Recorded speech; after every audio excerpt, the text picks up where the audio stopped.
Hello, and welcome to the Physical Therapy Owners Club podcast. I'm your host, Nathan Shields, and today my guest is Adam Robin, physical therapist, owner of Southern Physical Therapy in Picayune, Mississippi. Thanks for joining me today, Adam. I appreciate it, man. Thanks a lot, Nathan. Super excited to be here. Looking forward to the conversation.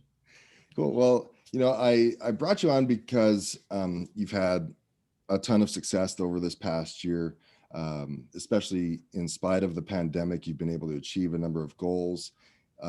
Not necessarily because in your area you haven't been hit by the pandemic, but in spite of being hit by the pandemic, you've been able to still do what you wanted to achieve in this past year. And I want to just pick your brain a little bit about it and what are some of the successful actions that you had, some items you can share, because the whole idea behind the podcast is to be a resource for other PT owners. And so maybe you can be an inspiration and support for those who are listening, right? Absolutely. So before we get into that, Adam, go ahead and share with us a little bit about what got you to this point in your professional history, how long you've been an owner and stuff like that. Sure. Yeah, and again, just super thankful to be here, Nathan. I don't know if you remember, but I one of our first few weeks in our coaching relationship, I even remember telling you, I'm going to be on your podcast one day. Oh yeah, I don't remember that at all. Do you remember that? No. I said that, and so I put it out in the atmosphere, you know what I mean, in the world, and it came back. So here we are. Nice, dude. Way to go. So I live in South Mississippi. I live in Picayune, Mississippi. I'm from New Orleans, Louisiana. Just love to work, man. I'm a hardworking guy, and graduated PT school in 2017 through my passions with health and fitness. And after PT school, just hit the ground running. Wanted to just do more than the average bear, whatever that. I didn't really know what that meant at the time. At the time, it just meant work harder, right? And so that's what I did. I worked harder. I had a full-time job. I picked up a home health job on the side, working as many hours a week as I possibly could. And that work ethic just kind of carried me through to eventually opening up Southern Physical Therapy Clinic in late 2019. So it was 2 years after graduation. And after about a year into that, I quickly realized that I didn't know how to run a business. I didn't know I knew how to work really, really hard, but I didn't know how to gain control over the chaos that is business. And so I guess a lot of my fears and insecurities built up to a place where I didn't really have an option. I had to reach out and get some help. Mm-hmm. And I found you through the podcast, and the rest is history. So here we are. Awesome, man. Well, yeah, and the cat's out of the bag. You've been a coaching client of mine now over the past year. And what was interesting about you is you were anxious. Well, number one, you started early. So there are very few owners that I've come across that get coaching as soon as you did into your ownership lifespan. Usually it takes, a number of years for people to get their feet underneath them, and they're working really hard, or maybe they get to a point of burnout a decade or two into ownership where they say, I can't keep doing this. I want to do something else. So the cool thing about your story is that you reached out for a coach early on, and maybe you knew it from listening to the podcast before, but that is the formula for success. You recognizing that, number one, you need to reach out and get some help. Number two, you need to step out of treating full-time in order to run your business. And number three, start networking. And since you started that path, I think that's when things started to align for you and you could achieve your goals. But reaching out and getting a coach, was that something that you had thought about even before getting into ownership, that at some point I'm going to need some guidance, or did it take some rough patches in your ownership to recognize that you needed help? Definitely some rough patches. I wouldn't say they were probably more rough in my head than they really were. right? Because everything's rough when you don't know what you're doing. You're just running around like a chicken with your head cut off, don't really know what's going on. Everything's overly dramatized, and you don't really have that clarity and focus and control that you need to stay composed and make strategic decisions. And so I was an anxious mess, and I knew that I couldn't sustain it. And I actually have a good friend of mine who is a coach. He's a nutrition coach, and I reached out to him initially, and I just got his perspective on coaching and this and that. And so I think that I guess you could call it mentorship on that subject, along with my understanding that I needed to learn more. I needed to learn more. Those two things combined led me to give you the call. And I called several coaches, and eventually led to our relationship. Well, what are some of the most successful things you've done over the past year to help you achieve your goals? Oh man, that's a big one. And my goals have changed over the past year. A lot of them. I used to think that money equals success, and that has been a huge mindset shift for me. But the thing I can boil it down to really two things. Number one, stepping out of treatment. Stepping out of treatment to just have a little bit of quiet time to be able to think and work on the business was so helpful, and being willing to trust that process. And then also embracing the understanding that the growth of the company was going to be directly related to my personal growth and understanding. And so diving into learning more about business, and not just business, but leadership and developing a team and things like that. Those were those were the two biggest things if I had to break it down.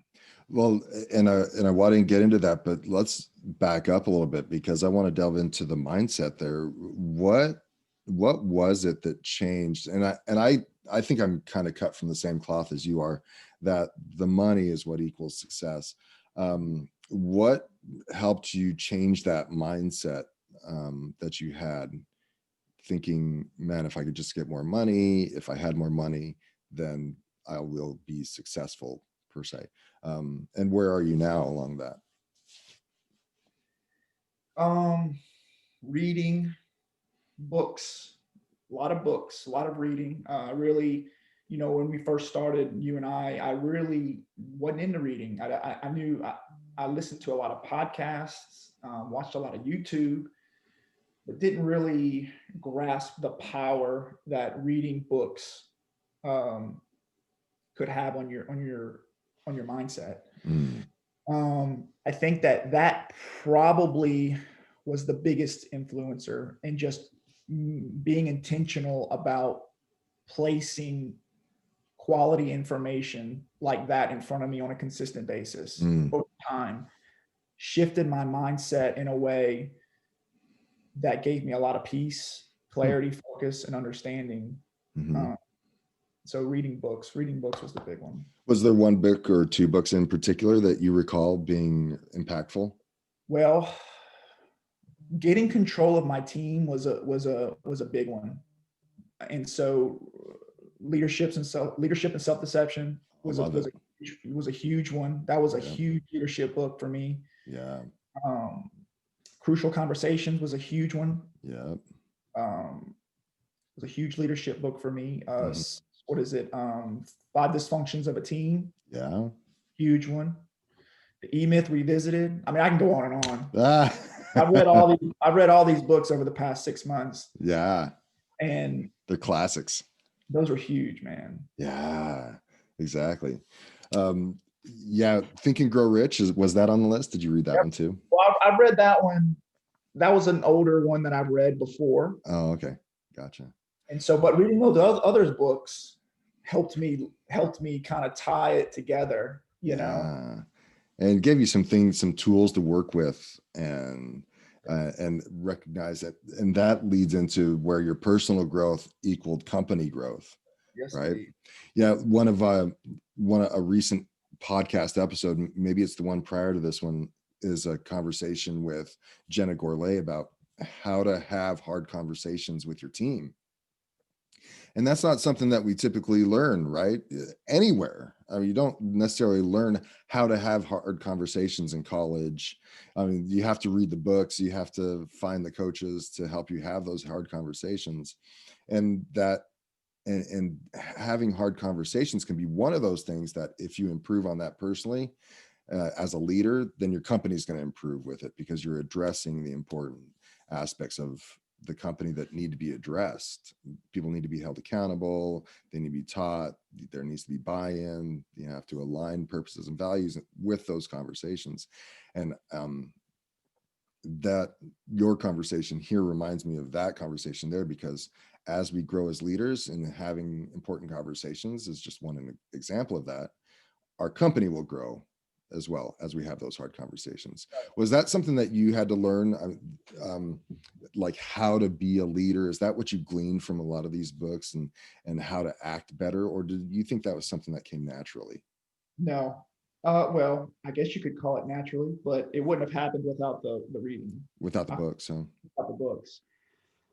Um, and you mentioned conversations with other people, but those books also teach you how to have conversations with yourself. mm-hmm, So those internal conversations and those conflicts that you have with yourself, it helps you organize them, mm-hmm, prioritize them, yeah, and enter your workday with a level head, cool, calm, collected, and with an understanding of what you need to accomplish.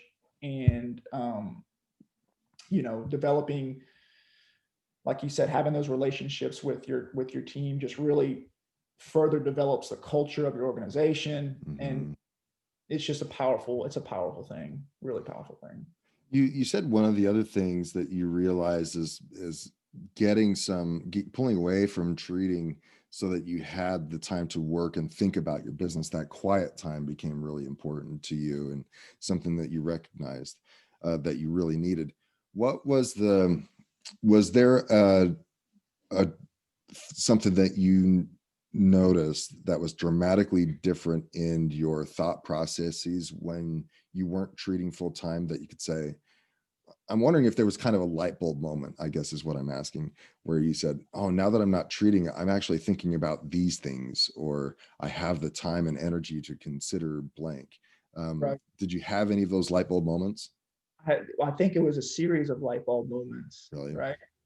You know, being comfortable stepping out of treatment in quiet time takes practice. Mm, The first time you step out and you're sitting in front of your computer with a blank piece of paper, you don't really know what to do, right? You're kind of like, now what?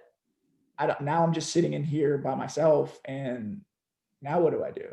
And so developing that skill takes practice. And just like anything, the more practice that you have, if you want to be a great PT, you have to practice. You have to go in front of patients, and you have to fail, and you have to learn from that. And then just like stepping away from treatment and being strategic with your admin time, is you have to get in there. You have to be unproductive at first, and then as you start to learn and develop new skills, you become exponentially better over time, especially when you use that time to learn how to leverage your team. mm, So, so yeah, a series of light bulbs. I still have light bulbs yeah. every week. I'm having light bulbs. Yeah. Was there ever a time that where you got to thinking, when you were going into patient care, thinking this is a waste of my time per se? No, I wouldn't say a complete waste of my time, but I did feel that it wasn't quite aligned with my truer purpose, Hmm. right? At times. I love treating, and Sure. I love helping people. That is, why I ultimately decided to go into business for myself. And but I do know that when you, if you want to be a business owner and your purpose is to truly make a large impact, something that's larger than yourself, that you can have a sense of burnout and mental fatigue when you have too much treatment time on your plate. Yeah, Because definitely. you're not fulfilling your purpose when you're just sitting there one-on-one with somebody. It's fun. It's not something you want to lose contact with, but you can't truly make the impact that you want if you're just stuck in that bubble and not Mhm. able to expand Yeah, and broaden I got that. you. What were some of the hardest things you had to deal with in achieving your goals this past year? Oh man, I had to go through a few things. Change, a lot of change, a lot of change in the way that I led, and the way that we organized our efforts as a team. And, Mm, one lesson that I had to learn is that when you start to implement change, that not everybody on your team is going to be on board with it, yeah. and you're going to lose people, and that's hard. That's a hard thing to do. Mhm. So I had to go through that about 2 or 3 times over the course of 6 months. But just like everything, the more you do it, the better you get at it. Yeah, it reminds me of the old adage, the people that got you here are not the people that are going to get you there. That's Right. right. And so the people that you have at this time served a great purpose, and you appreciate them. But as you change and implement and grow, and as you start implementing policy and procedures, I've seen it time and time again. It kind of weeds people out for one reason or another. Either they act up, or you find out that they're not a fit, and then you have to move on. But as you get more clear about how you do things, and as you start creating that culture and refining it and really becoming clear about your purpose and living to the values, those people, some people start getting weeded out, but you start attracting the right people. That's right. And those people are the ones that are going to get you to the next level. And who's to say if they're going to get you to the next level beyond that, but they're going to get you to the next level that where your company needs to go. But it's an inevitable part of changes, that you're simply going to lose people. So, and some people don't like the structure that might be put into place. They want to say, oh, we're becoming too corporate, or you're too focused on the numbers if you start bringing up data and looking at your statistics. But it's in the best interest of the business, and therefore you have to remember that and move forward, right? It's in it, but I've seen it time and time again. It just happens all the time. Once you become clear on your purpose and values, and you start pushing that, once you start implementing policy and procedure and implementing structure and statistics, inevitably people start falling off that wagon. Mhm. But the best part about it is, and I think you've noticed, as you becoming a better interviewer, Oh as yeah, you become a better recruiter, you start finding the right people. yeah. And so the newfound understanding, and whatever it is that you're working on at the time, whether it be numbers or whatever, then you can immediately implement that in your new hire, Mhm. and they become exponentially better than the one that left you. That's right. Because And it's a that's their normal. They don't know beautiful any different, right? thing. It's awesome. Oh, it's Yeah, great. Yeah. yeah. What is there anything that you would have done differently this past year? Yeah, you achieved all these goals. You did some great things, and we didn't even allude to the goals that you have achieved this year. But what would you have done differently? I haven't really sat back and thought in depth about that. Hmm. But I think that stepping out of treatment sooner Hmm. would have always is always good. Get out of treatment. You got to. And so I was a little bit resistant in that regard. Um, Finding a coach sooner. I don't, Dude, I you don't did know. it so quickly to begin with. And I tell you what, it's been such a transformation this year for me personally, and in business, that it's hard to imagine me doing anything different, just because Mm, it's been so rewarding. Um, and all I can say is that I wish that it would have been sooner. mm. Yeah, I That's got you. the best thing I can say. So now you've stepped out of patient care.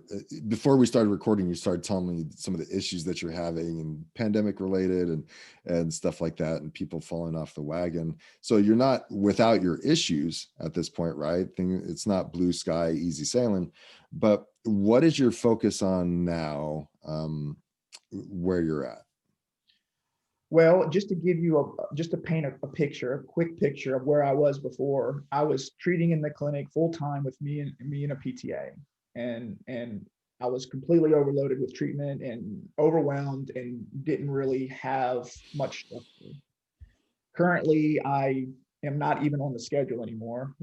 I have hired two PTs full time, and we have three PTAs in the clinic, two front office admin staff, and we're looking to hire a third. And so, huge transformation. Yeah. I work from home a lot now. I work remotely.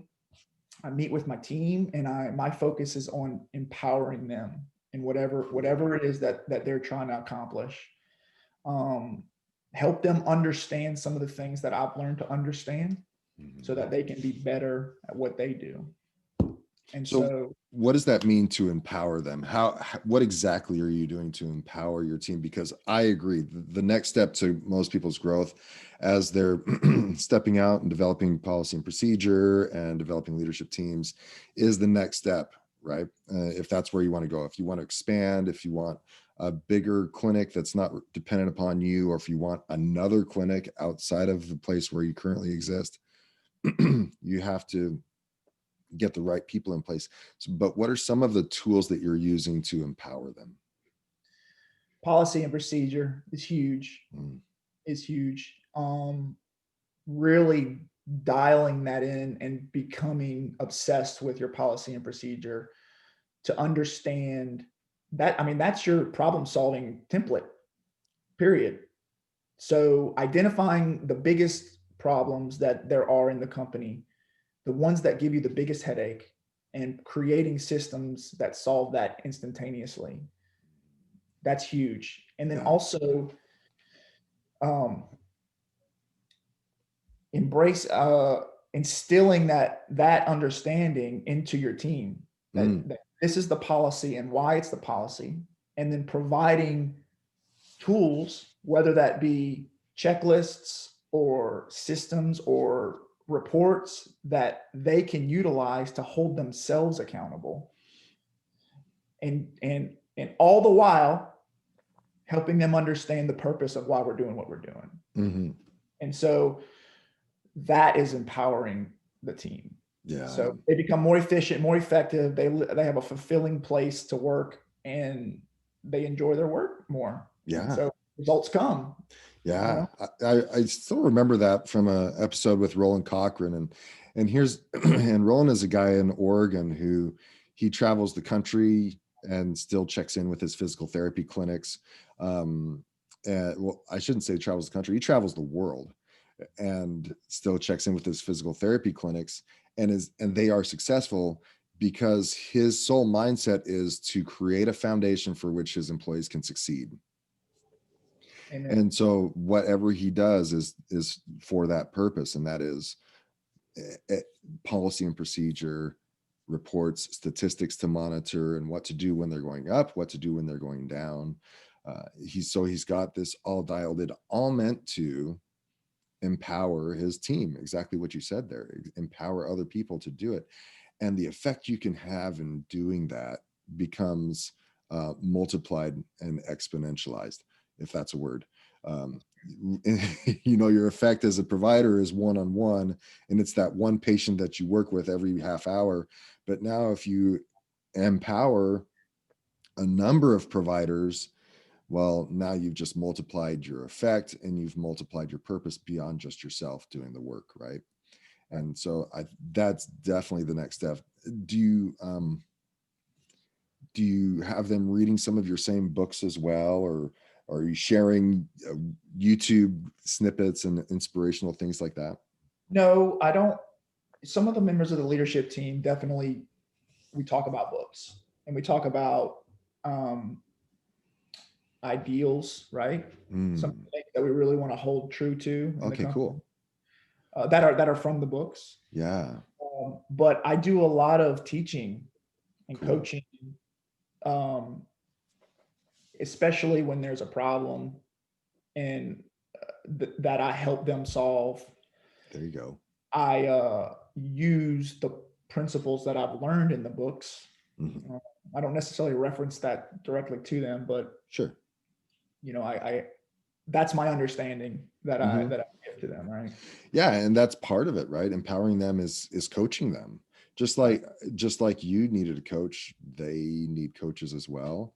Yep. And I think younger businesses, well, even older business, the team members, the employees on your team, I think they value that. I think they look for someone who's going to be a mentor in one way or another, whether that's a mentor from a physical therapy standpoint or a mentor in the leadership standpoint. They want someone who's going to help them learn and grow. No one wants to stay stale and just continue to do the same thing they were doing, hoping that someone recognizes what they're doing and no place to go if there are any issues or concerns. I think that's one of our jobs as leaders is to focus on coaching our team underneath us. Yeah, absolutely. Yeah, definitely. Well, now looking forward, are there any books right now that you're reading? I'm reading I just finished Good to Great. Ooh, good one. Collins, what's his name? Jim Collins. Jim Collins. Jim Yeah. Collins. Just finished that, and I'm reading The Coaching Habit. Say Ooh, less, ask more, and yeah, yep. That's was that Daniel Mate? Mate? that one is speaking of coaching, yeah, that's a great one. Yeah, It makes I it so much easier. just Oh, you're started. gonna love it. Yeah, you're gonna love it. It gives you step-by-step process. Like you can go into any meeting and you can ask these set of questions, almost resolving any problem that comes up against you just by using that little template. It's so cool. Coaching Yeah, Habit is great. great book. Great book. Awesome, man. Well, thanks for sharing your time with us today. Anything else you want to share to the audience or share with the audience that's listening? Yeah, listen, if you're a physical therapist, not just a physical therapist, but a business owner, a young business owner, if you're feeling overwhelmed, if you're feeling that there's something that you're missing, I would highly recommend a coach. I would highly recommend investing in your education. Find somebody who has done what you want to do and that knows more than you do, and seek their guidance. Mhm. And you will be if you attack that just as hard as you attack your patient care, you will come away a much happier and fulfilled business owner. Amen, dude. Yeah, reach out, step out, network. That's the Absolutely. formula.